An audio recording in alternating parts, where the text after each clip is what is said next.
Hello and welcome to the Build With Baer Workshop. My name is Pat Bear. I'm here to build a Lego set and to hang out with all of you. I'm throwing the Bear Cave, the Lego, the Scythe emote, and the Tier 2 blue emote. If you're currently a subscriber, you can reply with those emotes. If you're not yet a subscriber, you can just say hi or use other people's emotes, or you could just be a lurker and not say shit. That's also okay. Lashbrook is here. Hello, Lashbrook. Welcome, welcome. Happy to have you here.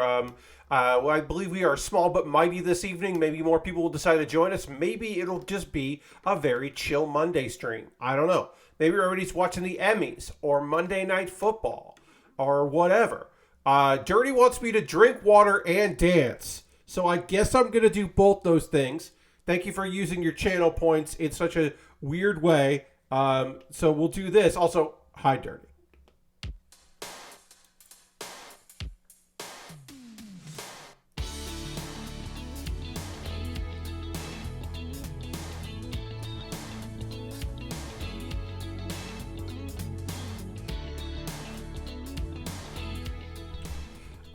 Splash dance. Aristophan is here. Hi, Aristophan. Lord Crashton is here saying, hey, Pat, brave of you live stream in defiance of the monarchy. So here's the deal. We'll say this right now. I get it. I know that we shouldn't get it. I know you don't maybe get it. Maybe you do get it. A lot of people don't get it. Why in the UK would they not live stream the Nintendo Press Direct and instead just put it up an hour later? Why did wrestling shows cancel yesterday? Why do they interrupt recorded programmings with a message about what's going on? Why did they detain a person heckling the funeral procession?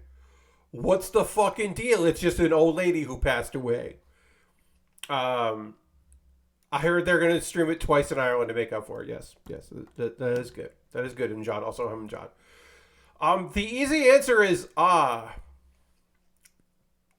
it's just like a lady in their lives forever. Because she's 90. She was, the train company shut down their site in honor of the Queen. Yes, he was heckling the living. He was heckling the husband of the Queen, the former Queen. So yes, and that's obviously an extreme example that I don't support, because you should be able to make fun of people. But what I'm trying to get at is, she was 96 when she passed, right? She became queen in her 20s. So 90% of UK residents have never known of a king until now. Their entire living memory has been her. Now, there are some people that, obviously, in their 80s or whatever, remember the king because she didn't become queen until she was in her 20s, as I said. But there's such a large portion of that country, like the prime minister who just started, was like, hail the king. And everyone's like, well, that's weird to say. Like, there is no 80s pop song about God save the king. Like, that's just not, like, it's a thing. And it doesn't feel like a thing to people that don't live with that. But I have to, like, stress that for 70-something years, there was one ruler of the country. And obviously, it's a figurehead role, but it's still a role. So even though past, and it's not, and whatever, 96-year-old person, and it's the queen, and monarchies suck, and certainly the United Kingdom's monarchy system, even in her own lifetime, has been awful. But I do understand why some people are just like, because it might not even be fans in the UK tuning into a live stream. Literally, they're not showing that live stream so that Nintendo employees in the UK don't have to do it. Like, that's what they're looking at, right? Like, it's not about UK fans. It's about the UK company. it's weird, right? And strange. But I understand it when I think about that. Like when there's somebody who's always around and then they're not around anymore, it's like, does this thing run without that person here? And the answer is yes. But you still ask the question. You're still like, what? Like in Deep Space Nine, when the guy that was always at the bar apparently died in the show, Quark had a hologram of that person, Norn, just there because it didn't feel like Quark's bar without that character. Like that's the Queen. The Queen is the person. Morn. Thank you, Dirty. I knew it was something. It's a play on Norm from Cheers. Yes, it was Morn. That's the Queen. The Queen is just always there because for 90-something% of UK people, the Queen has always been the Queen. And so it's weird. And again, I think it's kind of funny that the Nintendo UK YouTube channel isn't going to be streaming and you can just go to a different Nintendo channel to watch it. But like, I get it. I don't know. That's what all I'm saying is I get it. I did have this down, like why things shut down, why things are in, people are are affected by it, and why that does feel odd to us, but why I understand it. I'm going to reply to my own tweet, see if we can get a few more friends to join us tonight, and we are going to talk shit about. Look, we're gonna talk shit about Dan Houser and Dan Houser's investment in a bullshit company. We're gonna do that. We've gotta do that. It is an obligation for me to talk shit about that. Anyway, before we get into that, I want to remind you that this is not minifig scale. This minifig does not work in this environment. Also, I realized that this table should fold down, and so it folds down, and you can fold it back up. But yeah, we've gotten some good. We're not ready to just get rid of these bags of pieces. I still have so many white pieces left of the outer shell of this kit, like the top half of it. But we're getting there. We're going to finish the other door now, and then we're going to start working on the walls. We got lots of windows to put in. And I do think that we will wrap this kit up on Thursday. I think this set will be completed on Thursday. Oh, I should also say, before I get too much farther into working on this, you can see the numbers at the top of the screen that we are currently at 35 out of 40 subscribers. The goal is always 40. The 40 means I got a payout. Didn't get a payout last month. Means this month I'll get a good one. Love to hit 40. Make sure I can get a payout next month as well. Eventually, it looks like the U.S. is going to be part of the $50 payout system, but I do not believe that has gone into effect yet. So as it stands, the goal is 40 every month. We're always trying to hit 40. If they do the $50 payout, that means that don't need as many subscribers to get that payout, but still, 40 subscribers is always our goal. We'd love to get back up there if you want to start. It's September, damn it. So you can save money by being a subscriber. Save some cash in September. All right, let's get into this. And let's talk about the video game company that Dan Houser has put some money into. Revolving Games, which, let's just be clear, Revolving Games sounds like a scam. That sounds like the name of a company that is attempting to scam people. Doesn't it? Maybe I'm wrong, but that feels like a scam company. Dan Houser is on the advisory board and has made helped with its funding round. And they have funded a bunch of money. And they have a license they're making it. Hey, guess what? This company's first game that they're making is an MMO. That's their first, and not just an MMO, mind you, a licensed MMO. They're making a licensed MMO, based on the burning hot property known as Battlestar Galactica, which obviously at one point was very hot, but right now I don't know if it is. So they're making that. And then also, so I should say this company has a bunch of employees. They have so many employees. Hey, Ghost Val. They're also working on another title. That's right. They're working on 2 video games, not just one video game. No. They're working on 2 video games. What's the other video game? Oh, that's called, for real, Skyborn Legacy.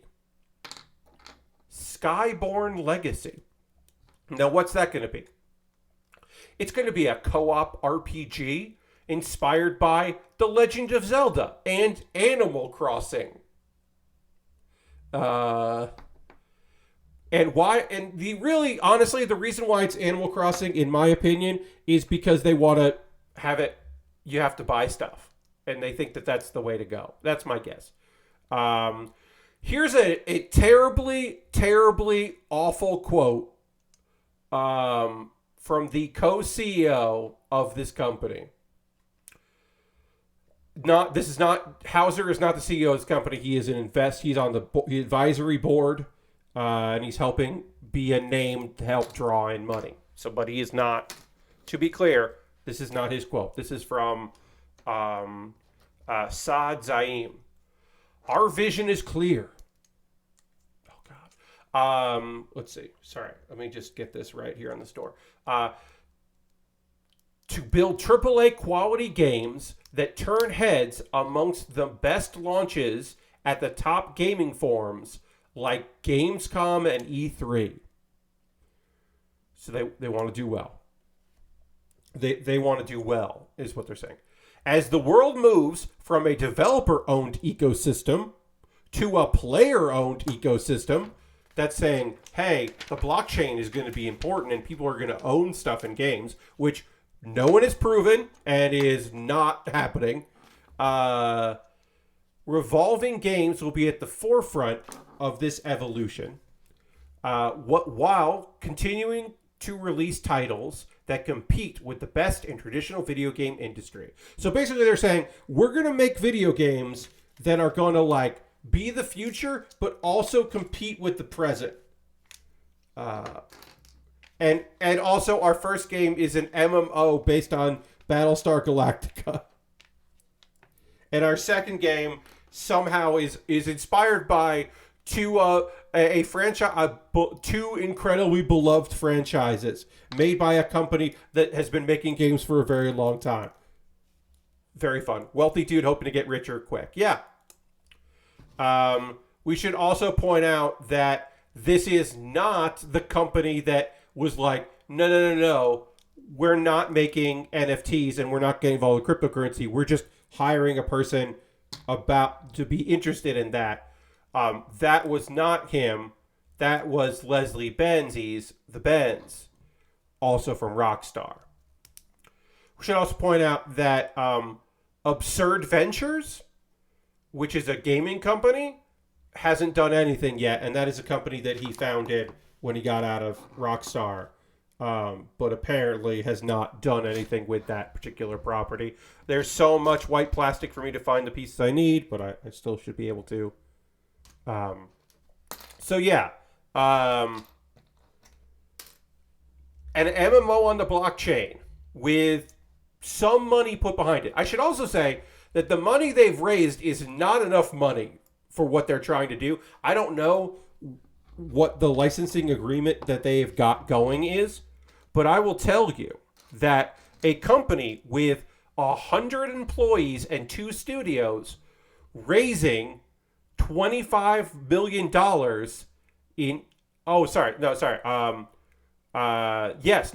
they've raised over $25 million in funding in 2 years, and that is nothing. That is absolutely nothing for a company trying to make an MMO with 100 employees. So my other question is, where's the rest of the money? Because they must have more money. What's up? Who's investing in this shit? What's going on? Because this all feels Weird. Anyway. I bet they don't make any fucking video games. That's just another company not making games. Making games is hard. Putting games out is very hard. I could totally see this not being a fucking thing, ever. All right, we got another door on. So we got the door here. I don't know why this door has this piece, whereas this door doesn't, but that's the case. We got our front door, got our passenger side door. They just want the VC money. Totally possible, Lord Crashington. But it feels like they've got to have, they've got 100 employees. So, how far does that VC money stretch? Unless they're expecting to get a whole lot of money soon, in which case they can cut and run. They're like, well, we have to pay out for a while to all these employees, but then eventually we'll get so much money that we can just skip town on a product. If that's what they're doing, I mean, that is something. I mean, it sucks, but it is something. Ooh, there is a piece that I did not put on there. No, I did this wrong. It's the wrong piece. I put this on here. It doesn't need to be on here. Let's see if I can pry it off without breaking anything. Kind of did. Might make some cheap NFTs. Oh, yeah. You could definitely see them getting into the NFT market in order to drum up some interest and some quick cash. Totally. In other gaming news, Ubisoft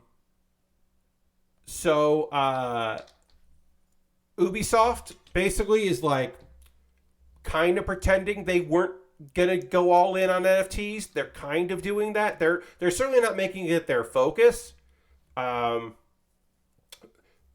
which is good. But also, they're like, hey, here's the other thing we're up to. Some of our games are going to cost $70. We're committed that some of our games are going to cost $70. Now, some of them, some of the games that you would call more budget, they wouldn't use that term, but I would. Those are going to cost $50. So it's the end of the $40 Ubisoft game and the rise of the the $70 main game. Now, please note, while this can feel like oof, $70 for a brand new game, oof,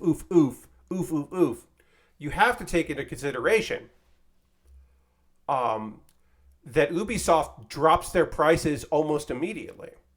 So if a video game from Ubisoft comes out in November, don't get it in the beginning of November. Get it on Black Friday for half off.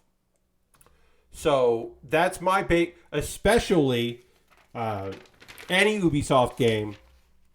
I understand hype. Don't get me wrong. I get hype. You see something coming out and you get really amped for it. And you're like, this is the game. This is going to be my game. This is the game I'm going to be playing. This is going to be my game for this month. And, I'm going to get it early and I'll get the soundtrack. And, you get into the hype cycle because you want to look forward to things. And I understand that. And I'm guilty of that myself. But especially when they're going to charge you $70. What if the next Assassin's Creed game sucks shit? And the last couple haven't sucked shit. But what, or at least 2 ago, and the last one people were a little mixed on, depending on who you talk to. But what if the next one just sucks absolute dog shit and is just unbelievably terrible and a waste of time and energy? And you spent $70 on that. And then 3 weeks later, it's $45 or $50. That feels bad, man. And I don't want people to fall into that trap. Please don't fall into that trap. Be excited about things. Ooh, we're going to turn the vehicle around, working back here now. Be excited about things. Be anticipating things. Be hyped if you want to get hyped. But don't spend $70 on a game you haven't seen a review of yet. And then also multiple reviews from different people, because people think differently, because no review is objective. They're all subjective. That's a separate rant for a different time. But that's a hill I'll die. There are a few hills I'll die on. Tomorrow will suck up all the hype people have for a while. Yes, tomorrow. We'll be talking about them on Thursday when it's old news, but tomorrow we have both a Nintendo Direct focusing on, I want to see Ubisoft games drop price so quickly. Totally. All right, so let me see. Let me look up Nintendo of America. Let me see what they said, because sometimes they say, that, okay, yeah. Featuring roughly 40 minutes, so it's at 10 a.m., and I will not be watching it live. I'll watch it after the fact, because I have stuff to do tomorrow. Featuring roughly 40 minutes of information, mostly focused on Nintendo Switch games launching this winter. So, that's awesome. Mostly does a lot of heavy lifting there. So don't expect like big announcements of things from next year or brand new things. Here's something we're working on. Focus on the fact that it's going to be games that are coming out this year, because I think like this winter and what we know about. So we're not going to see surprises. Yes, yeah, I can just watch the upload an hour later from the Nintendo UK. And then also, tomorrow evening, 6 p.m. Eastern, PlayStation literally put out this tweet, and I love it. They just said what it is. We'll have some updates from our amazing Japanese partners and developers all around the world. Expect about 20 minutes covering 10 upcoming games. Beautiful. Perfect. 20 minutes, 10 games, Japanese partners, and some other developers. Awesome. Do not expect this to be like a release date for blah, blah, blah. Look at it as like, hey, we got some people making some PlayStation games. Awesome. And it's 20 minutes. So like, very much like, yeah, they're not going to announce, hey, we're working on Splatoon 4 tomorrow on Nintendo. It would be incredibly weird if they did. I think both companies have, by only giving it one day, although people have been talking about this, supposedly this PlayStation thing was supposed to happen in August, if you listen to rumors and speculation, which I don't. This thing was supposed to happen in August, and this Nintendo thing was supposed to happen anytime, any day. Now, I did hear from the people that hear too much things and talk about the things they hear, they had said they thought it might be delayed because of the Queen. Now, it turned out to be just that the UK isn't going to air theirs live along with everybody else. That ended up only being the thing. So that didn't fully pan out, but it was something. But yeah, managing expectations as best you can, I think, is incredibly important in general, and specifically about Nintendo and Sony's state of plays. Like, people are like, well, they skipped E3, so I bet this Sony thing is going to be huge. And it's like, no, state of plays aren't huge. They're small.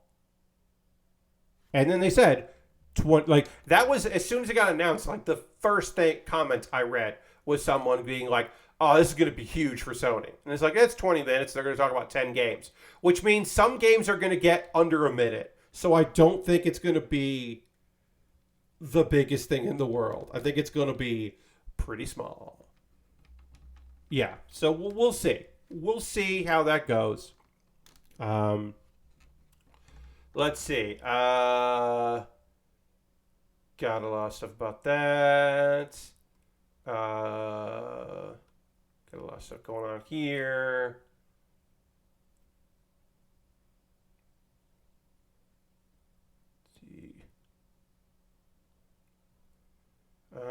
Rising game prices. The company's interest in NFTs. Let's talk about Ubisoft's. I hope the GB's talk over both go better than Disney thing. I didn't watch them talk over the Disney thing because I didn't watch the Disney thing. So I did not see Giant Bomb's talk over of that. But I don't know. I hope it goes well for everybody. I will probably watch Jeff talk over the Sony thing because I will be available at that time. But Jeff will have talked over the Nintendo thing and done a podcast, and I won't be around for a lot of it, so I don't know how much I'm going to check out. We've got our mirror here. This, I guess, is supposed to be a mirror, so that's fun. We're gonna build that. There was no audio for about 6 minutes. Yeah, that makes sense. That they not only didn't have audio, but then also didn't notice anyone telling them they didn't have audio. That happens. It certainly does happen on a weekend. Probably a not planned out on the calendar thing. So Ubisoft, interest in NFT in its games, NFTs. We are in the testing phase.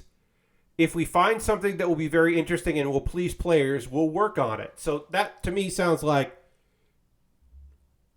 nah, we're not. The guy who was gung ho about this left the company, so we're less gung ho about it. They uploaded the Twitch VOD for whatever reason, which got auto muted.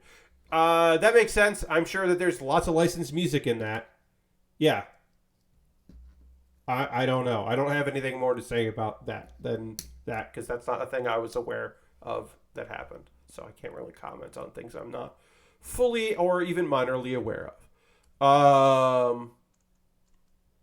Hey, also Ubisoft is partnering with Netflix for the Netflix app, where you just get free games, or you get games with your Netflix subscription. They're not free; they're free to you. You start paying for Netflix.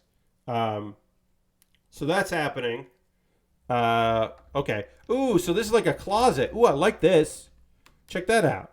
This is the storage space here. I don't know if you can see that. Maybe I can pop this up here. That this mirror, you pull the mirror, and then it opens up like a secret space back here for storage, I assume. Or maybe it's access to the wheels. I don't know. Because we didn't build a floor. We did not build a floor here, so I don't know. Maybe did we fuck up? Were we supposed to build a floor there? This is the fun thing to find out. Did we mess up part of this kit like hours and hours ago? Let's go back. No, that's forward. What am I doing? No, that's. I'd have to find I have to get booklet 1 to find it in there. But I do wonder. I'm like, I can't see that angle. So I'm like, did we miss a piece on the floor? If we did, it's not a big deal, and I don't particularly care. But it is funny to think about. I might have missed that. Fun process to see where you fucked up. Yeah, I don't think I fucked up. I think this is like opening up an area to get at the tires to do maintenance. I think that's what that's for. Because there's also a hole. There's also holes in the floor here that won't be that noticeable when you put the wheels in. So I think that's what that is. I think it's just access to the floor. But yeah, so should also point out Ubisoft. So Ubisoft is partnering with Netflix to put some games in their service, so you'll be able to play some Ubisoft games. Now, those games, which is fun, those games will not have any ads or microtransactions or anything. They will just be games you can play. Like video games that are for things that aren't mobile. Which sounds pretty cool. That sounds pretty good. That you can just play those games and you don't have to worry about microtransactions or anything. That's pretty neat. I guess, people say, who plays Apple Arcade? Well, who plays Apple Arcade? Parents play Apple Arcade because they don't have to worry about their kids having to watch ads in order to keep playing the games they downloaded. They don't have to worry about their kids clicking a link that takes them somewhere else or something. They just play the game until they don't want to play the game anymore. So apparently that's very popular. So I could see Netflix also being popular with parents. Also, Ubisoft is going to put games out on Stadia. Skull and Bones and the Assassin's Creed Skull and Bones or whatever, and Just Dance 2023 are coming to Stadia, which is very funny to me that Stadia is the thing that got mentioned in anything in this year, the year of our Lord, that anyone was just like, oh, also there's a Stadia release. That is just very funny to me. Did I miss? Oh, I missed some stuff here. did want to notice I did miss something, so I need a 1x4 and a corner piece. Great. I did miss these, and a screen there. See, I did almost fuck this up.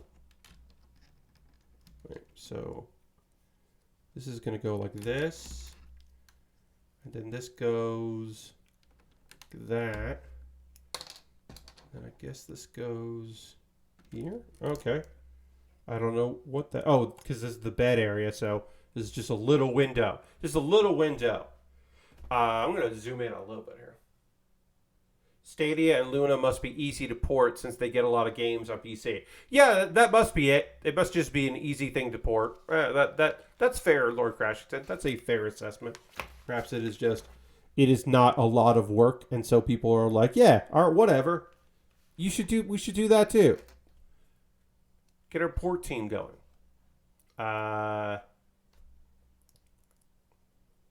Let's see. Okay. What I was going to say. Hey, I wanted to wish, we're doing a lot of gaming news on this one, so I did want to wish everyone a very happy National Video Games Day. That's right, today, the 12th of September, is here in the United States, is National Video Games Day. And I want to thank... Whoops. I want to thank an unknown person. We don't know. Because also, it could be July 8th. Could also be it. We don't know.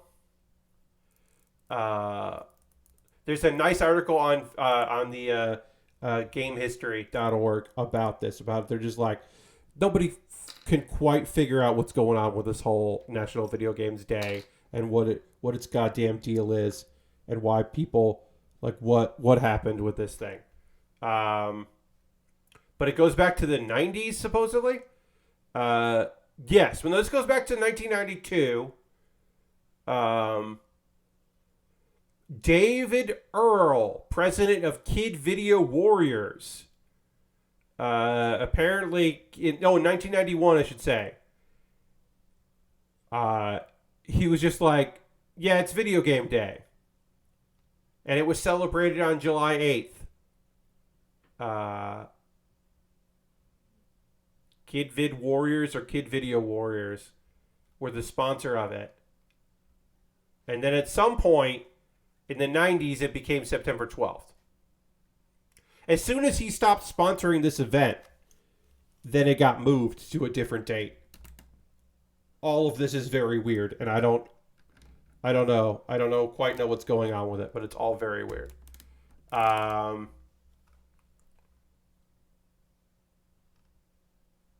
see. And we don't know. So we just don't know. But it is National Video Games Day today, apparently, and nobody's quite clear why or who benefits from that knowledge. But it is, and I hope you played some video games. I didn't play any video games today. I had a lot going on. Personal Pat Bear news, I sold something on eBay for the first time in several years. It's been so long that I didn't know that they hold on to the money now for a while. Which I don't know when that change happened, but it's been a long time since I sold something on eBay. So I was just like, well, I didn't get the money though, but I gotta ship out this thing. But I didn't get the... Oh, you're holding on to the money. Okay, and you'll release it eventually? You want to make sure that you're leaving it so the buyer can dispute? All right, that's fair. I appreciate that, but all right. Kind of want my goddamn money, but okay, I guess. So I don't know. I don't quite go to that. But yeah, I sold something today. It's sold today. I've been selling it for a week. Once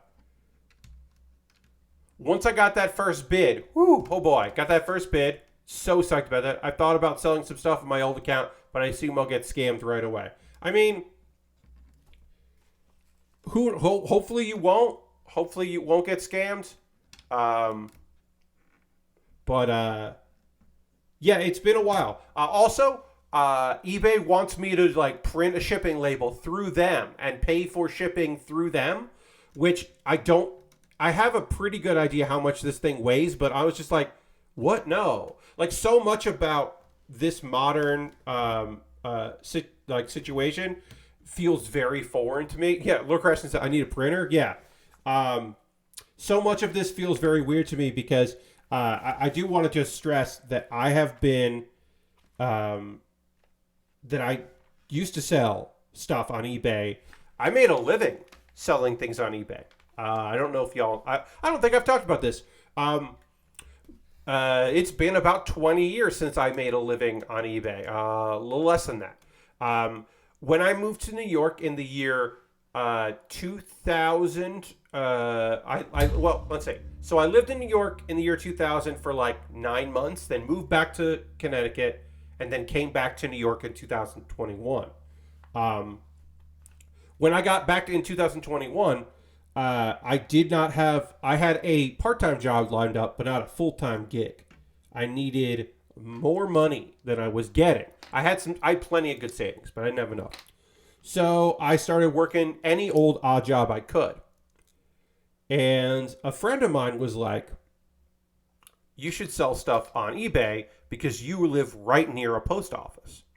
So like figure out whatever you need to sell because it'll be easy. And he was like, just get a P.O. box at that post office. And that way you have a return address and just mail stuff out of the post office and, you know, people will mail you money orders and checks and all that. And just give that a go. See how that feels. All right. So these are dark gray. I'm supposed to have dark gray little flangs there. I don't have those. So most likely, I have them in here. It looks like I just forgot to grab them, which happens. So I was like, okay, now what should I sell? What are people going to be interested in here in the year 2001, 2002, into like 2004? Well, I figured something out. I lived in New York. And you know what they have in New York? Lots of stores that have wholesale that ship out to a lot of that people go and buy stuff for their own stores. Now, some of those places are just wholesale. They're just doing the wholesale business. They don't want to know you unless you have a wholesale license. But some stores also sold retail. And they would sell retail for more than they were selling wholesale, of course, but less than other people. And so I started going to Chinatown, and I went out to Queens and did some stuff in Astoria as well, but mostly Chinatown. And I started buying action figures. Import action figures for anime that I knew was coming out on Adult Swim and Toonami. I started buying that shit up and waiting.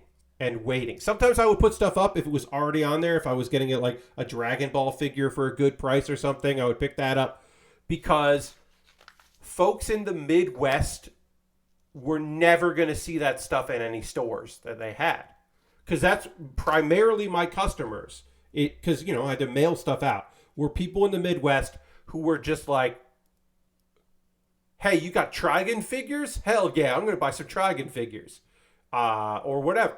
So, and then the big thing that came in for me was the closing of KB toy stores. The liquidation of KB. Because I was buying shit for nothing. I was buying like anything that was appearing on Toonami or Adult Swim or Cartoon Network. Like anything that looked like it was going to be a hit. Now, sometimes I sold stuff, didn't go for anything. I started doing money orders only because I was running into an issue, or and eventually PayPal stuff. But I was running into an issue with like personal checks bouncing, that kind of thing. Like that happened every now and again. You got to chase people down, that sort of thing. People would like leave bad reviews about the stuff that you were, whatever, because they were like, oh, like people would leave reviews about how the bidding went up too high and they wish they hadn't gotten it. And it's like, okay, like what do you want from me? Like then you shouldn't have bought it. Like stuff like that, or like I sold this in a store for like so much less and whatever. But I made good money doing that. I sustained myself for the first like 3 years of my life in New York, just selling weird shit. We got our kitchen thing here. I don't know what this big brush is for, but we got our kitchenette is coming together here. But yeah, I sold. It's above the sink. Yeah, that makes sense. And it goes like that. All right, great. I sold so much stuff. And yeah, made my living. The thing I made sure I didn't do, and this is the problem that a lot of people ran into. I didn't flip. I didn't go in to stores. Stores. I didn't go and buy stuff on I didn't go and buy stuff on eBay hoping to like flip it for profit. Because I think that was a big mistake that a lot of people I knew that got into it started doing. They started like lowballing and like making offers and like trying to get things and like read the market. I never got that deep. I didn't like try to see like, I get this for steal and I could clean this up or whatever. Or like, I could get these used toys. Like I didn't buy Star Wars toys off eBay hoping to get, that I could make my money back by, cleaning them up and putting them together in collections or whatever. I didn't do any of that shit because I didn't think it was worth my time or energy. Instead, I just looked for things that I thought would sell. And sometimes they didn't sell for what I wanted. Sometimes you put the buy it now and then like nobody picks it up. While I was doing this, they went from like, it doesn't cost any money to it doesn't cost any money unless you don't sell it and you got to redo it to it costs some money. And then also, now we take a cut of how much you make. And now they have like a limit to how much you can make in like a month or whatever. Or how many transactions you can do. They're really going for it. And it's like, all right. But I didn't get that deep. I never got that deep. And I'm glad I never got that deep. Gotta sell baseball cards. Yeah, no, I never did that kind of thing. I never did that speculation. I have to physically mail an application. Gotta find a USB fob and run it to the FedEx. Yeah, go to the FedEx Kinkos or the Staples. Put the USB fob in there. Because what you don't want to have to do is go to the computer, pay to use the computer, get online, log in your email, print, and then copy the printer if you need to copy that. Now, you want to get that USB and plug it into the machine. Yeah, that's the ticket. I do have a printer in this house, and it is very convenient. But yeah, I mean, that was the thing that I kind of figured out pretty quickly, was that I didn't want to flip stuff. I didn't want to get into that because that felt like a racket. That felt like a losing thing because then you're like, then I have to start worrying about trends. I was just like, well, I bought this for 15. No one else has this listed on eBay. I can sell it for 30. And sometimes you didn't. And then you drop it down. Or, okay, I bought this for 10. Everyone's selling this for 25. I can sell this for 20. Because I know that, because I didn't, I'm not going to make a lot off this. And every once in a while you found something that like I knew people wanted and I knew I could sell. I got so many copies of, I mentioned Trigun before, the Todd McFarlane Trigun figures I got for like, I think I got like 10 for $1 at one point from a liquidation at a KB Toys in Queens that I don't think was ever popular. I had to like take a cab to get there. But I got them, I think I got like 10 for $1 or something, and I sold each of those for like 25, 30, something like that. I made a bunch of money on that. And eventually, like, it became tough to do, and I also got fucking busy. I had like life happening, and I didn't want to spend so much time fucking making that happen. So I eventually let it go, which was a good call on my part because of especially once they started taking the a commission on sales.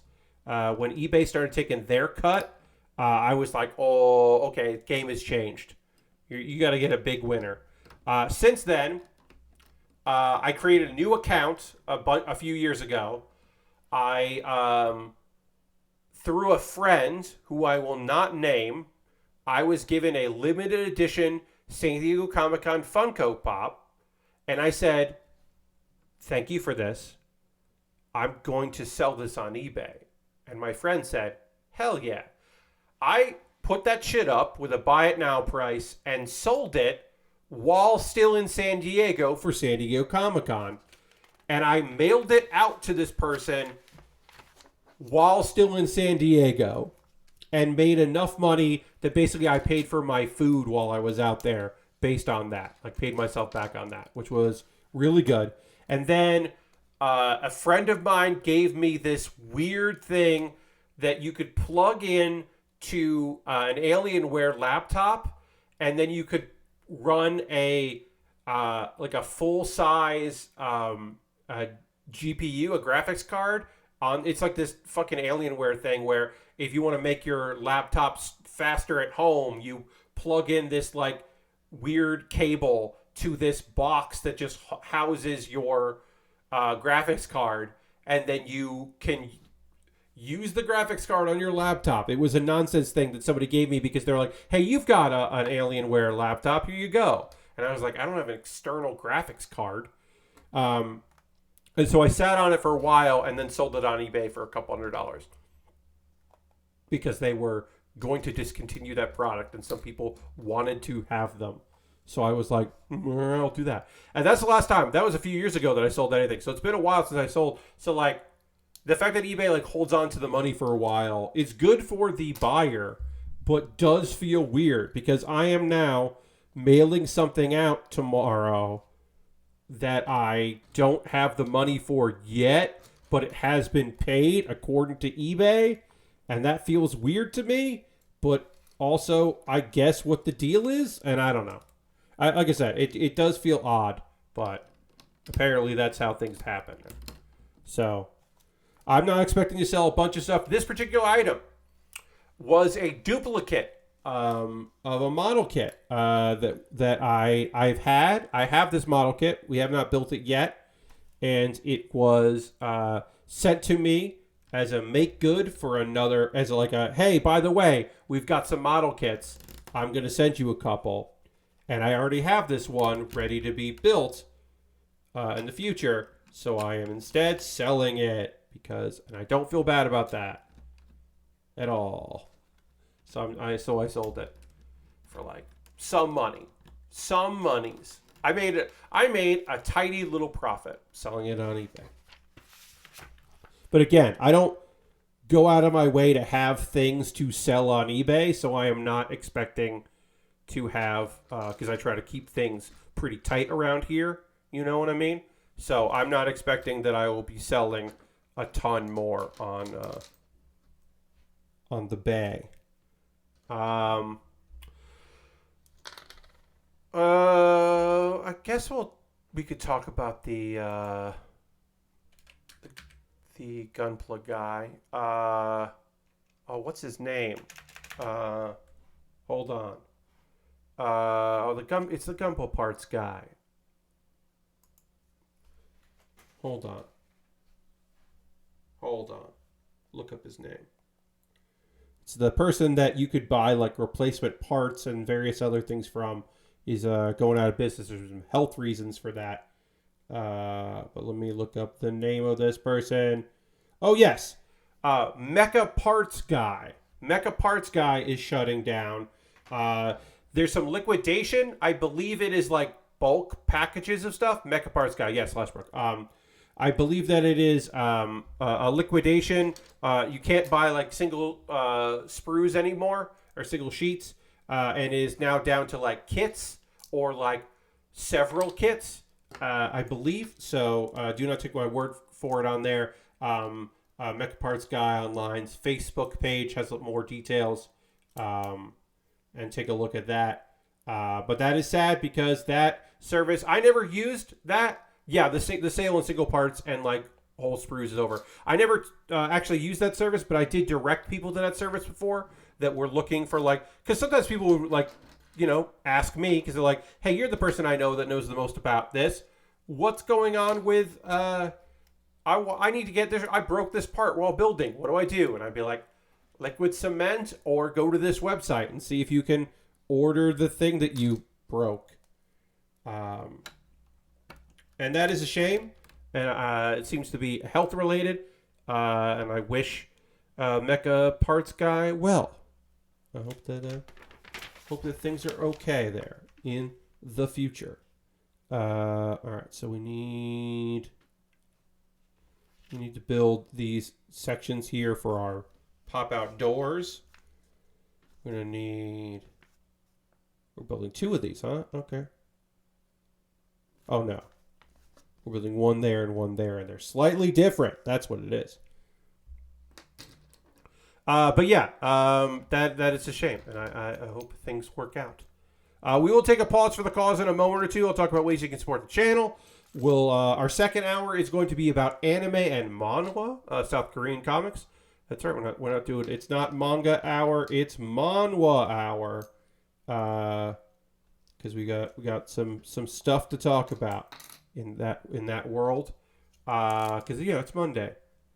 Generally, it's Manga Monday, but we're just going to talk about 2 manhwa, and I think that'll be cool.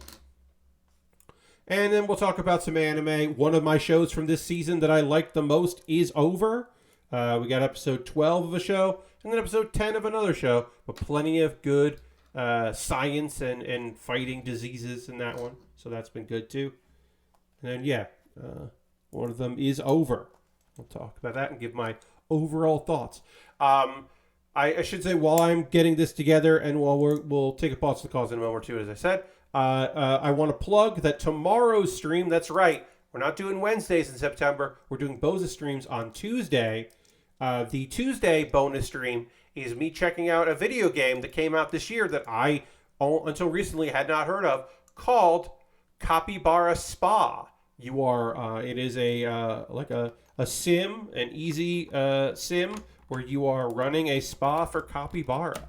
And that sounds lovely and exactly the thing that I want to know more about. So I am amped for that particular endeavor. And I will keep you, so please tune in tomorrow at 9 p.m. Eastern for that. But yeah, once again, my Wednesday streams instead we're doing on Tuesday. And then the following Tuesday, the 20th, will be a live recording of Pat Bear's Anime Club. It will be my anime wrap-up. I'm doing it earlier than normal because summer season is ending weirdly. There are some shows that are wrapping up, like there was a show that ended today, like I said. And there are a few shows that are going until the very end of September. And we're a little ways away, but the September season was not that great, and the fall season is coming in. Let me just sort this by next standard episode. Yeah, we got 15 days before the next show starts. 15 and a half days, basically, before we get reincarnated as a sword, which starts our new season. So the 20th, I will be talking about wrapping up the season, getting psyched for the next one. We got a bunch of stuff. One of the things that I thought was very funny was Crunchyroll was like, this fall is going to be great. We've got Spy Family. We've got, My Hero Academia. There was one other action series that is like a return. And we also have Uzaki-chan Wants to Hang Out. And I was like, the second season of Uzaki-chan Wants to Hang Out is one of your big, and this is also happenings? Like, I don't even think that was a super popular Funimation show, but it's so funny. Of all the shows that are coming out in the fall season, one of the ones that Crunchyroll is promoting a lot is the college girl with big boobs who annoys slash hangs out with the guy who's got a face that nobody likes but is a kind guy. romantic comedy that I like, but also what are we doing here? Like, she does want to hang out, but like, what? Oh, we got to put this poster up. Well, we'll do that when we come back. We'll put up this cool surfboard and sun poster. Goes. Well, I guess we'll just put that up right there. Goes here. Over the bed. You know, you got to have a cool poster. Going to sleep. But anyway, it's very funny that Crunchyroll is just like, hell yeah. This is right up there with Spy Family, and the next season of My Hero Academia is Uzaki-chan wants to hang out. I'm trying to get this leveled here, and I can't figure it out. There it goes. There it goes. All right. I did it. Nope, that's low. It's high up. All right, there we go. Okay. Hello, friends. This is the part of the stream where first I retweet my own tweet to see if we get a few more friends to join us, because the numbers have dipped a little bit. It's a little lighter than I would like. But also, now is the part of the stream where I talked about many ways that you can support this channel. And I appreciate you giving me a few minutes to say my piece. If you're currently a subscriber, much like John just did, you can throw the Bear Cave, the Lego. If you're a tier 2, you get the a blue emote. You get the Scythe emote if you're already a subscriber. Throw those emotes in there. Becoming a subscriber is the easiest way to support what I do here, because it's $5 a month. And in the month of September, in September, you can save even more money. You just like save money on my streams, and that would be great. You save money, I get the money.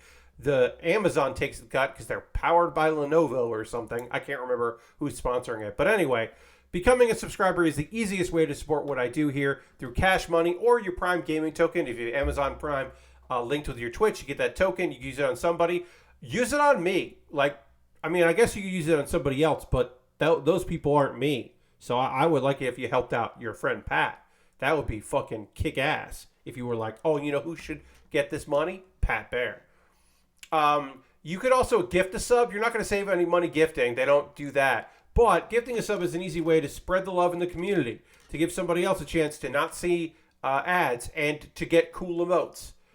So consider doing that, because that would also be great. Bits and coins always appreciated. You could join the gift sub leaderboard or the leaderboard for gifting cheers, which would be cool. All the things I'm talking about here are optional. None of these are things you have to do. But if you would like to do them, that would kick so much ass. You could totally get in on that. Again, trying to get to 40 subscribers. However we can. I would like to get that. Instead of doing this, you could also jump in to my Patreon. Patreon.com/PatBear. Where's the Patreon? There it is. Patreon.com/PatBear is another way to support what I do. $1, $3, and $5 and $10 tiers. Different rewards for the different tiers. Consider becoming a supporter on my Patreon. Also, I have a YouTube channel, youtube.com/PatBear. If you're watching this later on my YouTube, what's up, YouTube? On my YouTube, you can jump in there, and obviously subscribing is free if you want to subscribe. But you could become a member, and for $2 a month, you get my Wednesday videos on Tuesday. So tomorrow, you will get a video that other people don't get. You get it early. So check that out. See if that's something that appeals to you over on my YouTube. And then also there's one-time donations, because maybe you're like, Pat, I can't do this all the time. But right now, yeah, I'll give you a shout. Here's a couple bucks for you to buy some stuff to build. That would be great. Everything I make through direct donations, through YouTube, which also includes AdSense, so watch my videos, through through Patreon and through Twitch, all goes into a fund. I take money out of that fund and I buy model kits. Now, the Lego set that I'm working on right now was a gift from a friend, which is very generous of my friend. So I built that and jumped the queue. The other way to make it so that, I got that heavy arms custom that I want to build. It's the heavy arms, but it just got 2 guns, and I want to build that. That's a premium Bandai kit. I want to build that kit. But I won't build that if you buy something from my Amazon wish list, because then it jumps the queue. Not only do I shoot a video about it for my YouTube channel, talking about the thing and giving you a shout out if you want to take credit. You go to my Amazon wish list, you buy something, it becomes the next thing I build. We'll look at that list real quick before we get back into working on Lego. I've got inexpensive little kits, like Lego sets that are under $10. I've got more expensive kits. I've got kits with free shipping. I have model kits in that list. Don't forget model kits. Free Prime shipping, just free shipping in general, not free shipping. Inexpensive kits, very expensive kits. All kinds of different things available on Amazon that I will be happy for you to purchase. And some gear, because gear is also cool. So you can take a look at that. Now, there all are alternatives to that. If you're like, Pat, I didn't buy you a birthday gift back in June, and I feel bad about that. But I don't want to buy anything on Amazon. Well, you can check out my Throne wish list, and there's a bunch of different things on there. There's some gift cards, and there's various other things that are on Throne. You can take a look at that. Or you could go to USA Gundam Store and buy a gift card, and then send me a DM with the gift card code, because you get it in your email, and then you can send me that code, and then I'll buy something. That's another option you've got. If you're so inclined. That's just like another thing you could do. If you want to support me for free, because all that involves money, just go to my Discord, join my Discord if you haven't already, and take a look at that. Again, if you're watching this on YouTube, what's up YouTube? You can find all this in the show description below the video. Let's see. I have a couple video links to share with you. I have a new episode of Pat Bear's Anime Club out. This episode is about anime music videos, because when I made a joke about watching anime music videos on my new television, new to me television, the response from someone was, I'm going down a rabbit hole. I didn't know anything about these things. And I was like, oh, that makes sense. And then in my research, I discovered that anime music videos are 40 years old. Like, this year, 40 years ago, like, someone was like starting to do the work on making an anime music video. And I was like, oh shit, well, I gotta talk about that. So this video is a primer on that. It's like me exploring the topic. Take a look at that video, please, because I would like people to watch it. And then also, I got an episode of Do You Remembaer, my ongoing video series where I take a look at something from the world. Wait, but Linkin Park isn't that old, is it? No, Lashbrook. There were anime music videos before Linkin Park, somehow. And when Dragon Ball Z was still just Dragon Ball. Weird, I know. But anyway, this episode of Do You Remembaer is from last Wednesday. It is the episode where I talk about the Traveling Wilburys, which is a super group that was forged on mutual respect and admiration, and not wanting to do solo albums, and instead goof around with their friends and make a bunch of money so that Tom Petty could lose money on his next album, is one of the reasons why they exist. And also, it just seemed like all those guys wanted to hang out with Roy Orbison, and who could blame them? Roy seemed very fucking cool, and also had Monty Python sketches memorized, which is just a fun fact that I love so much. Anyway, that's all the stuff I wanted to share with you. We're going to talk about some manga, then we're going to manhwa, technically, tonight. And then we're going to talk about some anime, so we're going to get into that in just a moment. Obviously, before we do that, I do have to drink some water, so I'm going to do that as well. And we're going to dramatically transition back to the overhead, and then keep building our interior. Here we go. Dramatically.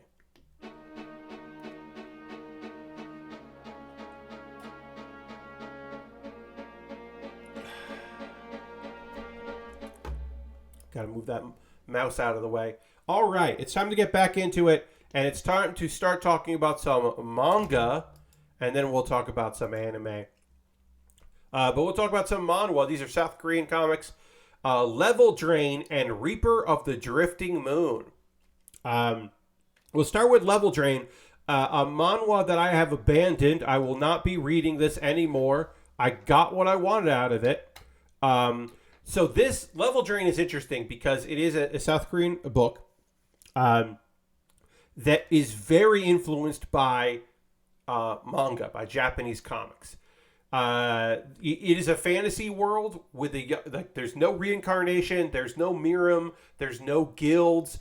It's not your traditional, and by any means, it doesn't feature a guy didn't die and then get sent back to when he was younger with the knowledge of the future and a new ability to right his wrongs or anything like that. It's none of that. What do we got going here? Bad Gunpla is raiding with a party of 11. Welcome, everybody. Hello. I hope you're all doing well out there. Hello. Happy birthday, a belated birthday to Jason. And welcome, everyone. I'll do this real quick, and then we'll get back into Lego building and me talking about some stuff. Hi, I'm Pat Baer. I build model kits and Lego sets. And occasionally I do other things that aren't those, but traditionally that is the most of what I do. This community is a lovely little bunch of folks that like talking about anime and video games and wrestling on occasion and all kinds of other things. We are a fun little community. I hope you hit the follow button if you haven't already. I hope you stick around for the stream. If you're already part of the Bad Gunpla community, then you know about having like a fun person who is going to talk a lot about the things they're passionate about, and you're going to jump in there. I don't build things that seem terrible the way that Jason does. I occasionally build things that I don't like, but I don't go out of my way to buy things that are like, yikes. I try to buy things that I'm like, hell yeah. Which also includes the camper van. This is a very old Lego set that was gifted me by a friend. It is not minifig scaled. This minifig just disappears on this thing. But it is like to scale of an actual, for real, actually, angle this a little bit more, get a little more light there. It is scaled to an actual, for real Volkswagen camper van, which I think is rad. So we're working on that. And while we work on that, we're talking about we're talking about some South Korean comics that I've been reading. On Mondays, it's Manga Mondays. This is a thing where I just talk about some manga that I'm reading. But in this week, I'm talking about 2 manhwa that I am reading, South Korean books. And I was just getting into talking about Level Drain, which is it's a South Korean book, but it's really being influenced by the subgenre of the subgenre within the action category of Japanese comics of manga this guy lives a pitiful existence and now his luck has changed and now he's going to be awesome, but he's not going to be cruel about it. Now that he has this like abilities that he could only ever dream of, he's going to still be respectful and responsible and cool about it because he's a good boy and life is shit on him. But now that he has an advantage, he's not going to take advantage of people. He's still going to be a good boy, which is fun. It's a fun trope in manga. I've read so many manga about that. Okay, so I might. Oh, okay. I've read so much manga about that, so it is fun to read a manhwa about that and go from that perspective. So our main character, he lives in a world where power is everything, where like your strengths, your skills, how you level up, what level you are is your status, because it's a world where it's a dangerous world where there are monsters and all kinds of shit is happening, and you've got to do, you got to protect yourselves and your community. And he's at the bottom of the ladder. He's the guy that takes care of animal corpses. And people treat him like absolute dog shit because he can't level up. Even if he manages to kill things, he can't level up. He has no ability to do so. So everyone thinks that he sucks. And he's only good for taking care of corpses. And then he fucking finds a cool armor set. He finds an armor set that has like some sort of like, he can hear people. He can hear it talk to him, which is weird and shouldn't be a thing. And this armor set is just like, hey, you start killing stuff and you absorb level drain. You absorb their levels if you kill something, which is incredibly overpowered. It is unbelievably overpowered that this dude, it just absorbs the levels of monsters. And he's like, well, if it's a less, a lower than me, and like, I'll just kill it. And then he does run into his life isn't immediately easy for him. He still runs into some situations that are bad, but for the most part, he's not running into any problems for the beginning of this story. Does he save a young lady? Sure, he does. Does he whoop the ass of people that he thinks suck ass and have always been shitty to him? You bet your ass he does. He kicks the shit out of those people that suck. Does he save the town that he's from who treat him like garbage? Yes, he does. Does he reward the person that did treat him well? The people that were like kind to him and did support him in the past? Yeah. Think he's still like looking out for those people. And there is a bit of revenge where some guys that like he can't defeat this one creature that's stronger than him, and he runs into this dude that was really shitty to him, and that guy's fucking dying, and so he finishes the job so that he can level up, and so he's stronger level than the thing that he has to beat. And it's a lot of wish fulfillment, and I've let it go because we got to the point where he's like, all right, I can't get any stronger. I am the strongest any human could ever be. And then it's basically like, all right, well, you can trade in some of your levels for skills, including the levels that you got like that are over your level. And so now he can get skills which he couldn't get before because he can trade in some of his levels and become weaker. But then he can just kill stuff and get stronger. And at this point, it's just pretty rote, and it's not worth my time, really. It wants me to put this down. And then put that like that. All right, let me just real quick. Yeah, okay. All right, so I put that there. Then I put this here, which kind of matches the window on the other side. There's a little like windows around there. Okay. So yeah, I ended up skipping it. I don't think that level drain is particularly that good. Like I said, the thing that was most interesting to me in me like watching or reading it, I should say, was the idea that it was very traditional in like a subgenre of Japanese like action series. Fantasy series, fantasy action, that like it was like, oh, this is actually like kind of interesting to see this take on it in the manhwa style. The other thing I've been reading, Reaper of the Drifting Moon, is in the Mirren world.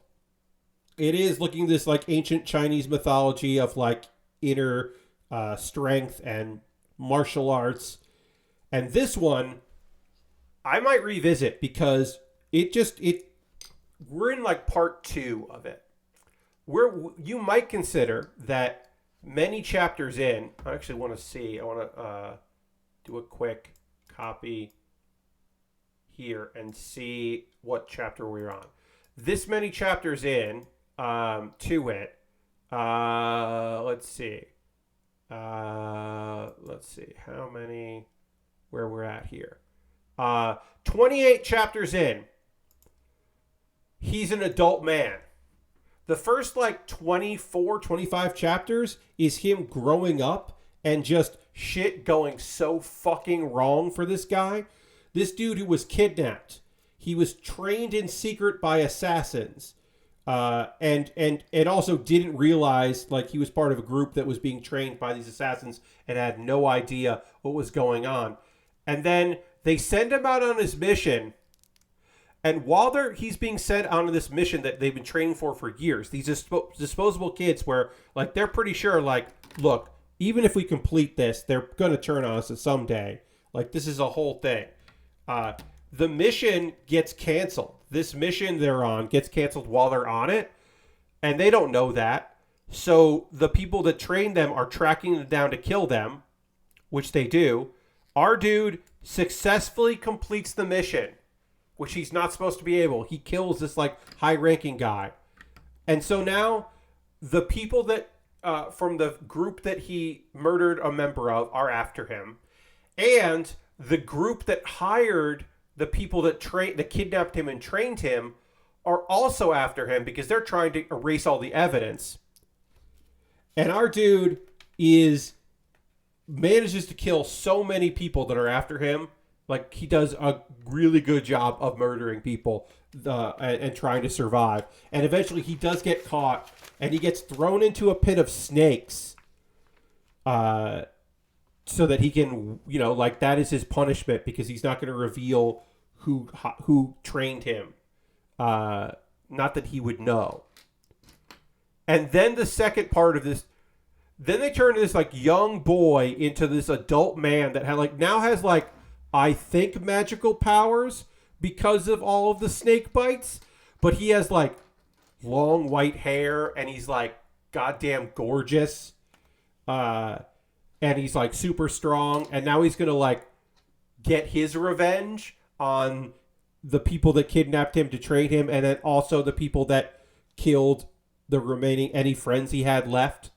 And also left him for dead. He's going to get all the revenge. So we need 5 pieces. Yeah, we got 5 pieces. He's going to get all that revenge. And it's a good series. They did just introduce a bunch of, not annoying characters, but they introduced some characters who are like, instantly want to hang out with him. And it's like, what's going on with this? It's like a monk and like a martial artist and like I forget what the lady is, but she's a flirt. And it's just one of those things where like, why are these 3 people together?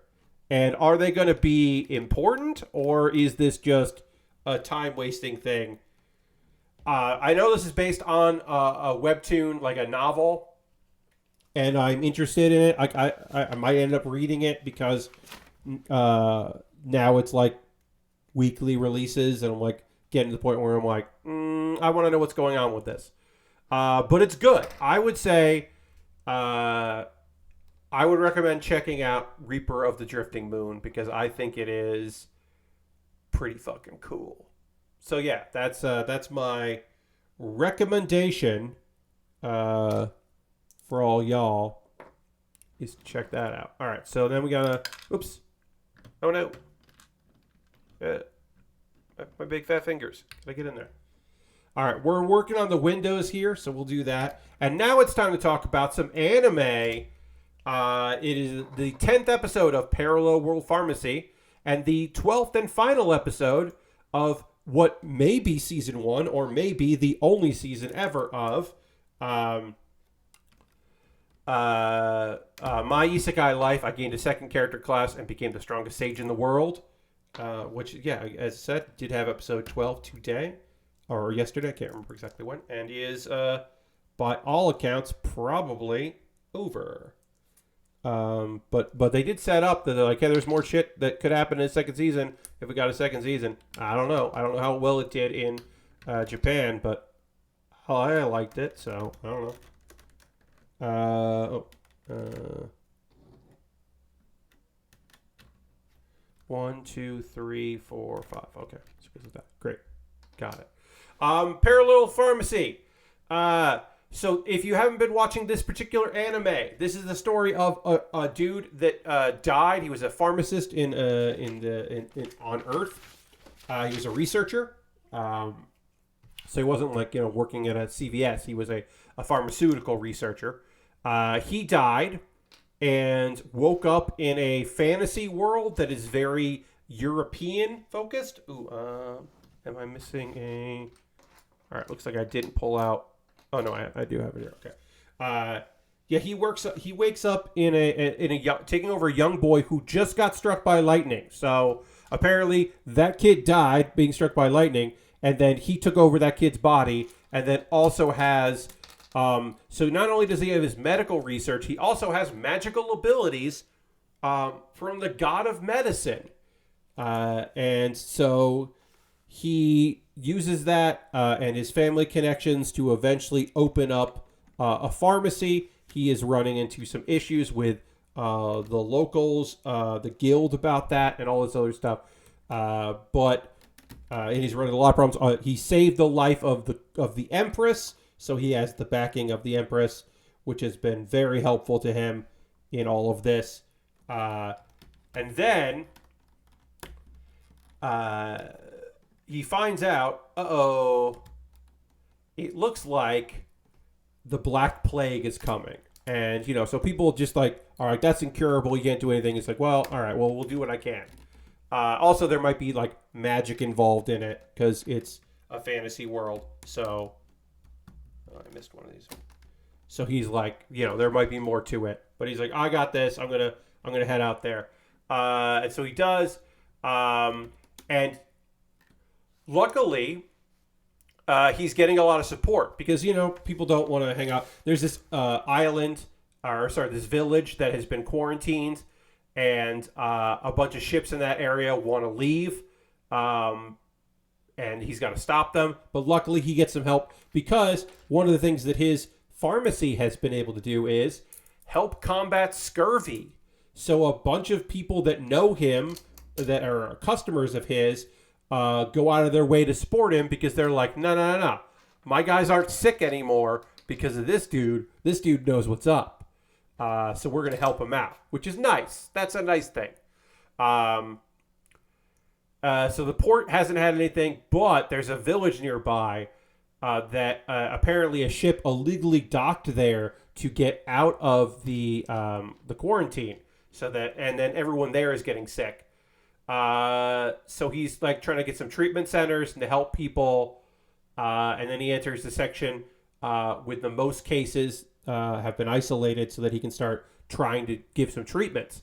And then meanwhile, that ship, the fucking assholes that left their own quarantine and like went to this place and got people sick. That ship, everyone on board of that ship is dead from the plague. And they sink it. Which that's not his call. That's the call of like the guy who's in charge of all this. He's just like, yeah, we got to sink this ship. So, do I think that in the next 2 episodes we're gonna get some like, the Black Plague is actually like an evil spirit as well, beyond just like being like a disease? Like, yeah, probably that's kind of how this show has been going. Like, I expect that to be the case, but also like, I don't know. It's still good. I'm still really enjoying the build of this particular series. I think animation is really lovely. There's not a lot of like fights in it, but when there are fights, it's animated really well, and the magic looks very fucking cool. And I love how on the nose it is. Like, I can't tell you the name of the French city, but I can tell you that like the guy, the commandor that like helped him out is named Jean-Alain Gabin. And like his name is Pharma. It's like, it's just so goddamn French, made by Japanese people, and I enjoy that. There's just something about that I like. I do like when they're like, it's a fantasy world, and it's not just like Knights of the Round Table, Camelot. It's just like, nah, this is French shit. We're doing the French shit over here.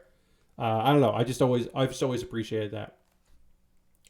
And the other anime, episode 12 of My Isekai Life, which the full title of is, of course, I gained a second character class and became the strongest sage in the world. And it is indeed sage fighting time. To get you caught up with this shit, our dude got summoned to another world. He kind of remembers his life. The big thing to remember about Yuji, the big thing that you got to take away from Yuji is he definitely died of exhaustion from work. He was an overworked guy, didn't trust a lot of people, kept to himself, but was kind of a loner. And in this world has tried to be more of a loner, but it hasn't been super successful. He also has, he's a tamer, and people think that tamers are like not great, not that strong, not that powerful, but he is a sage as well. So even though he's a tamer, he's really incredibly powerful, and he uses basically uses his slimes as a medium to do all his spells. And it's a fun series. I like Yuji as a protagonist because he's like trying to lay low, but also super strong, and also can't stop helping people and fighting people. Like he's the legendary sage, and he's come to accept the idea that like, oh, I probably got summoned here for a reason.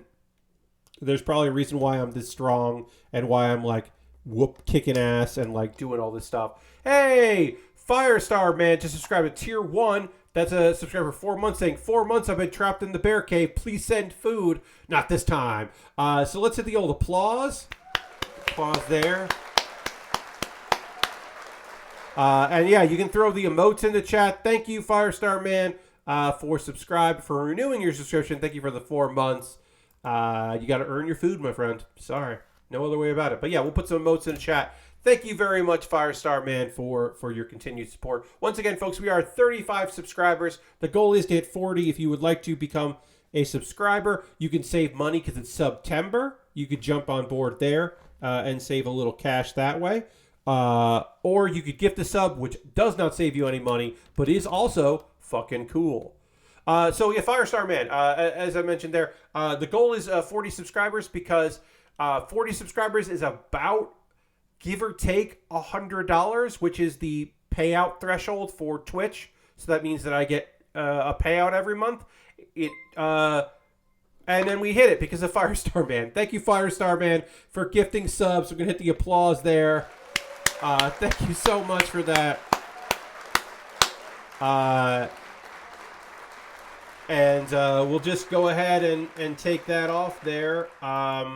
Because now we hit 40 subscribers. Now I don't have to talk about it. And enjoy your gift subs. I don't really play video games. I hear ya. Lupinicus, Nerixito, Atomic Fox, and Rylan Chilbull. So Rai Chai Bowls 1.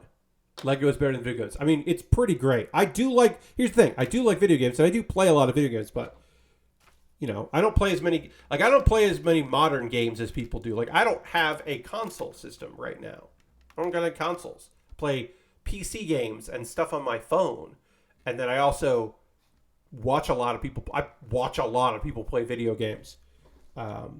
Hell, this weekend I watched people play Magic the Gathering online together with goals, and like 3 people playing at once.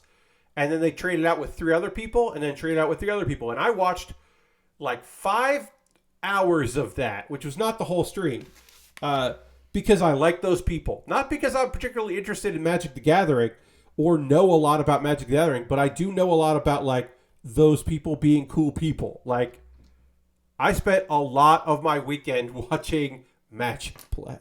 Anyway, my Isekai life, I'm just going to say, the last episode, really good. We got a monologue from the evil sage. Basically, it's the same kind of... Look, there's not a good explanation for why the guy is trying to ruin the world. Basically, the idea is there's a cycle in that world that this guy got summoned to. And the cycle is evil dragons show up. They are defeated by the sage. Time passes. Evil dragons show up. They are defeated by a new sage. Time passes. That's the thing about that world. And the sage that just got summoned, died defeating the dragon in their era. And is like, I'm going to break the cycle. And apparently, the people that are supporting this cult, that's their big MO. Their big thing is, the only way to stop this is to destroy the entire world, and then the dragons won't have to come. Which they have no proof of, but they're certainly very gung-ho about. Which feels like, all right, I guess y'all. Anyway, Yuji beats them. He combines a bunch of powers that he has. He got some special stuff from different people throughout his time in the series. Used them all, defeated that sage, saved the day. Also, this guy, he's a loner, even though he's got all these slime friends. But he doesn't have to worry about helping the towns he was in, because he has slimes waiting. because when all these monsters show up, because the people rally. He ends up just boosting their abilities. So a bunch of characters we saw throughout, like the first town he was in, and the various towns that he spent some time in, including like one of my favorite characters, the old man that makes armor for monsters. That guy rules. And anyway, they basically, those people rally, and he's just like, it's kind of fun sometimes to work with people, I guess, which is nice. It's a nice little bit of business in the show. But anyway, evil is defeated for now, but the cult is still there, and they don't know that Yuji is listening in on them. But yeah, everyone's celebrating, and there's still going to be more issues. Also, there's still one more dragon, at least one more dragon coming, and then also Yuji is worried because people... Oh, I need to do... because this is a used kit, where I should be applying stickers, those stickers have already been applied. So I just have to put this on. I just have to line these up right here. These stickers here were already put on for me, so I don't have to worry about that. But anyway, people... the word is spread about Yuji, which worries him because he doesn't necessarily want people to know that he's out there doing shit. He would like to keep a low profile, but that is impossible. So overall, what do I think about my Isekai life? I gained a second character class and became the strongest sage in the world. I like that it's all digital animation. There's no CG monsters that look terrible. Everything looks cool in this series, and is enjoyable to look at. And I think is like a solid ass show. And I would recommend. Oh, okay, I got a message there. Look at that later. And I would recommend it. I think that it is a good series. Is it the best Isekai I've ever seen? No. Is it like totally worth watching? The slimes that I mentioned are a fantastic element of the series because they have a lot of personality. Yuji is kind of like, he's not a blank slate, but he is like very low key and a little low energy. Whereas they are lively and fun and have, one of them has a mustache for no reason. One of them's got an eye patch. At one point, one of them has a cool outfit. Like there are fire slimes that show up later. So overall, like it's a very cute show with that. Also, I've read the manga, and so I hope we get a second season. Because one of my favorite minor characters is Ancient Rhino, which is just an old rhino with magical abilities that Yuji ends up taming. And we didn't get Ancient Rhino in the series yet, and I would like to see that. Oh, yeah, you're right, yes. Again, thank you very much, Firestar Man, for those gifted subs. Very nice. And then we hit our goal. We're at 40 subscribers. Very kind of you. All right, so now we're doing basically what we did on this side here. I'm doing on this side, so you can see we're just putting the exterior parts on here. So I can show you that. This thing is coming together. I believe, I don't know for sure if I'm going to be able to finish this kit on Thursday. We might not finish it on Saturday, but I will tell you this. I will be putting out a vote for my patrons about what I build after this is done. So my $10 patrons get to vote on what I do next from my backlog. The very next thing I'm doing, I will jump ahead. The next thing I'm going to do is, because it won't take long to do it all, is I have a case for my Raspberry Pi 3B. I have a case for it, a new case that I'm going to like assemble and put together. And so that is like the next thing that I'm doing on stream once this is done. All right, I grabbed the wrong piece here, so I have to find that. But that won't take long at all to build. But I want to show like putting in the fan and like getting that connected and putting the case together and putting the double-sided tape and the insulation tape on there. And I want to show the whole process of that because it's interesting. And like I don't do a lot of technology building on here.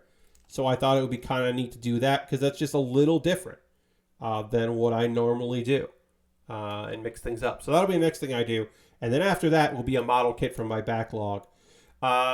Supposedly sometime this month to talk about some model kit stuff.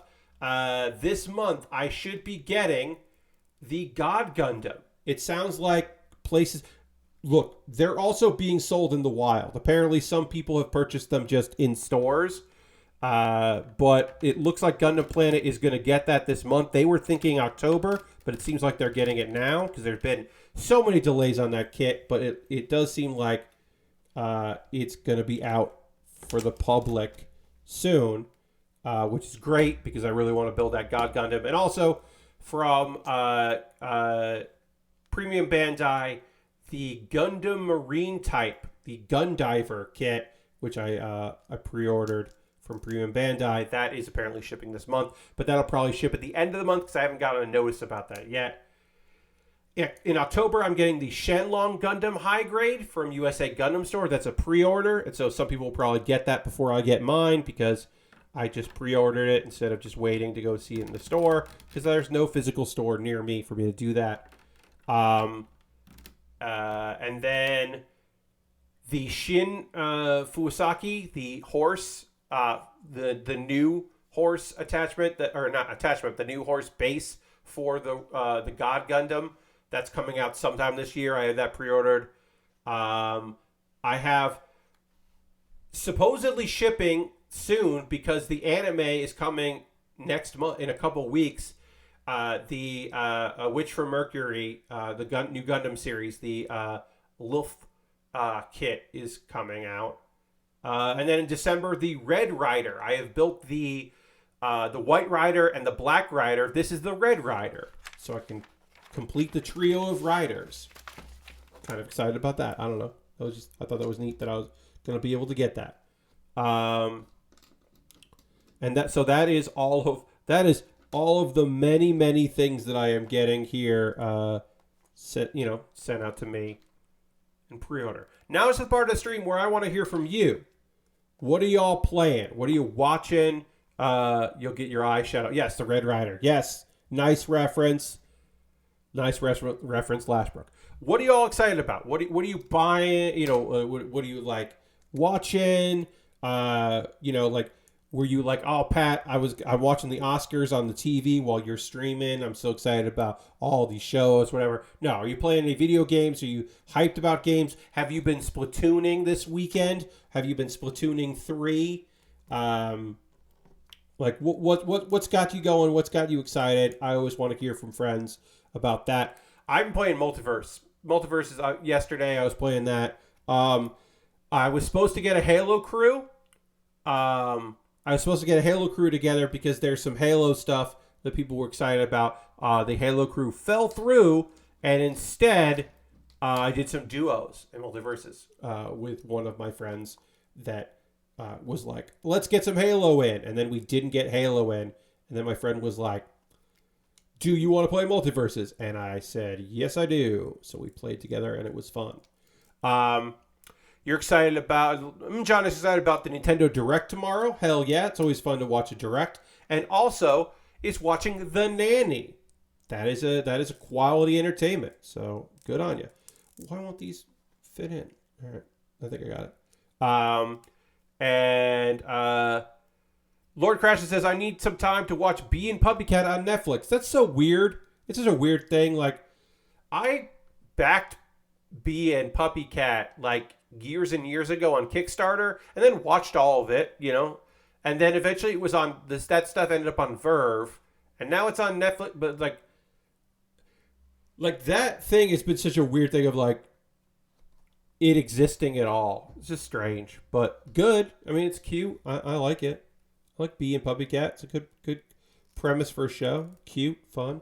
We are building like the control panel here for this van, including a big clock. Put a big clock on here. Get that big clock on there. Hell yeah. And then some like fake dials and such. Things of that nature. Just trying to make it look like something. Just doodads and dials and whatnot. Because it's the front console that's what it is. It's the front console for the vehicle. Gonna put that like that. So it ends up being not like a clock, it's like a speedometer, I guess. It's supposed to be. Pretty silly. But yeah, there's the front console of this vehicle. And then I guess this is supposed to be like the turn thing. Or I guess to get the windshield wipers going. Let's see. Lashbrook says, I ended up burning through The Men Who Built Gundam in bed last night. It was pretty hilarious. I recommend it if you like the OG Gundam. I have heard good things about that, but I haven't gotten down on that particular thing yet. But I have heard good things. So I guess I should check it out at some point. All right, so we're building a window here. Let's get a window together. Lord Crashton says, yeah, I saw it was a Kickstarter stuff at one point and has been remade for Netflix. Yeah, it is a remake, but it was originally a Kickstarter, and I backed that Kickstarter and was happy that it got made because it was really cute and fun. And then that original animation ended up on Verve,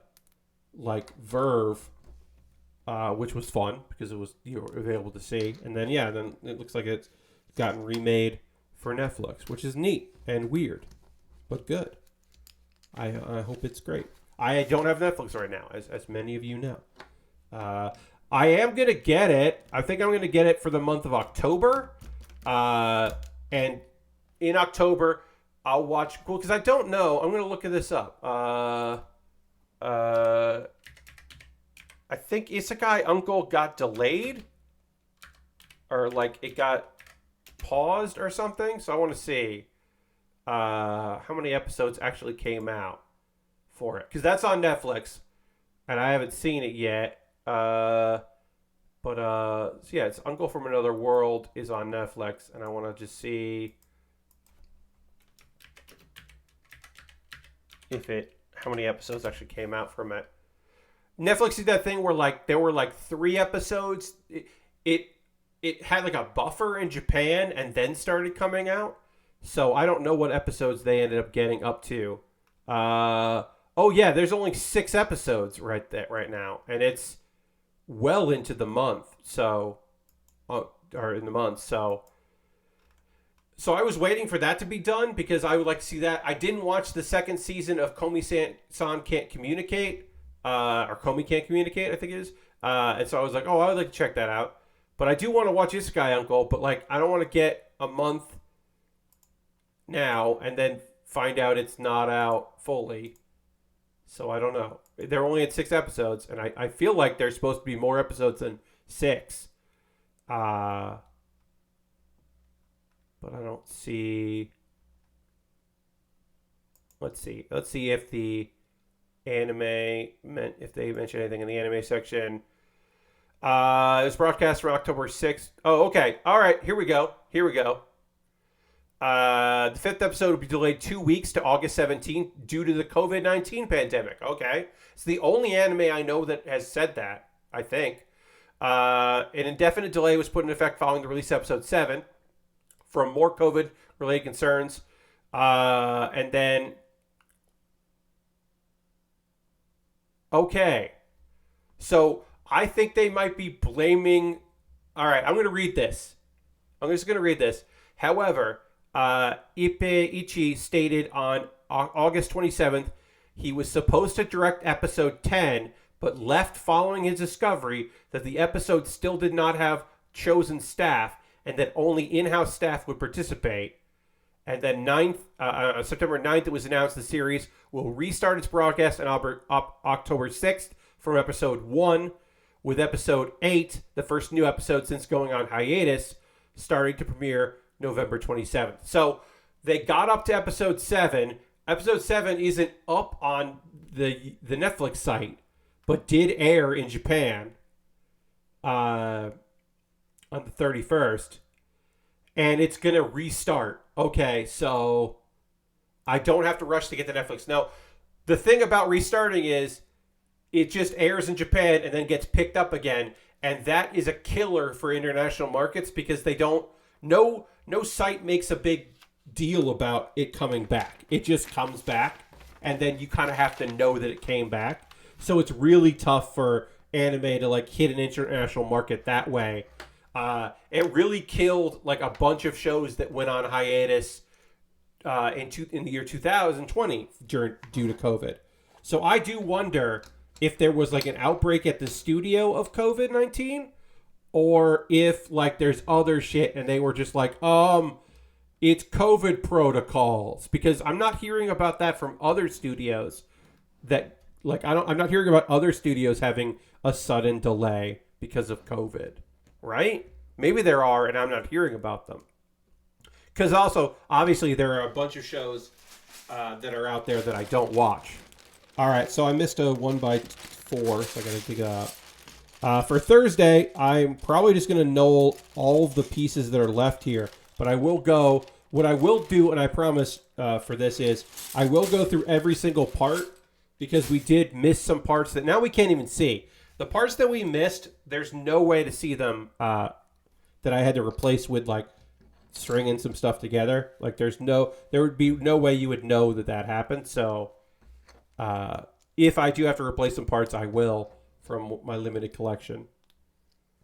I'll do my best. No promises.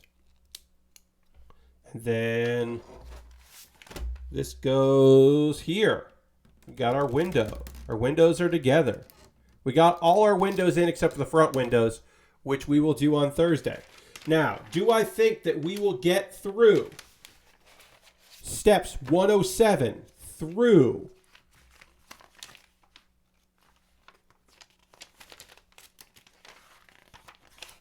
$115? 107 to 115? Yeah, I think we can do that. I want to say, I'm not going to promote the thing I'm building next. We'll figure it out. I want to say that on Thursday, we're finishing this. If I have to stay late on Thursday to finish this up, I will. If we're going to go long on Thursday, we will go long on Thursday. I want to wrap this thing up because it has been several streams and it's been very fun, but I am ready for this. Like, obviously, we still have to do the front here. We still have to do the pop top, which is going to take a little effort. The whole roof and the wheels. But I think I can finish this on Thursday in 2 hours. Because I can't remember what steps we did, but we did something to 107. We did like, yeah, we did 76 or yeah, we did 76 through 107. So I think we can finish this up. That's the goal. That's going to be Thursday's stream. But as I mentioned, that's not my next stream. My next stream is tomorrow night at 9 p.m. Eastern. I am checking out Capybara Spa. It's a sim. We're running a spa for capybaras.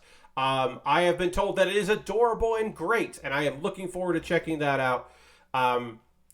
So we are done, almost done with the stream here tonight. If you came in from the raid, thank you so much. I hope you had a good time. I hope you'll stick around. I hope you hit the follow button. For everybody else, thank you so much for being here. We are going to raid. That is how we end every stream. Just like we were raided, we are going to continue on with a raid and go and see who's doing some cool shit out there. We always end with a raid, as John says. Yes, that is true. So let's see. Who's doing stuff that we want to go hang out with and visit in? Who's doing stuff? Well, it's Monday, and I feel like we should raid Mary Kish, because we do raid Mary Kish most Mondays, because Mary has a lovely community, and Mary plays indie games I've never fucking heard of, like HAAK. I don't know what Hawk is. I have no idea what this is. But also, Mary has been raising money for Planned Parenthood, which is fantastic. Go, Mary. This looks like some sort of third person or side-scrolling, not side-scrolling, but like a... Ooh, this looks cool. Y'all, I don't quite know what this game is, but it looks cool. And Mary rules, so we're going to go raid. But yeah, thanks so much for being here. I hope you have a great rest of your evening. I hope you come hang out with me again. Let's find out what this capybara game is tomorrow. Let's come back on Thursday and finish the fight with this Lego set. Let's go raid Mary, who absolutely kicks ass. Thanks so much for being here. Have a great night. Goodbye, everybody. Goodbye, goodbye, goodbye, goodbye, goodbye, goodbye, goodbye. Goodbye.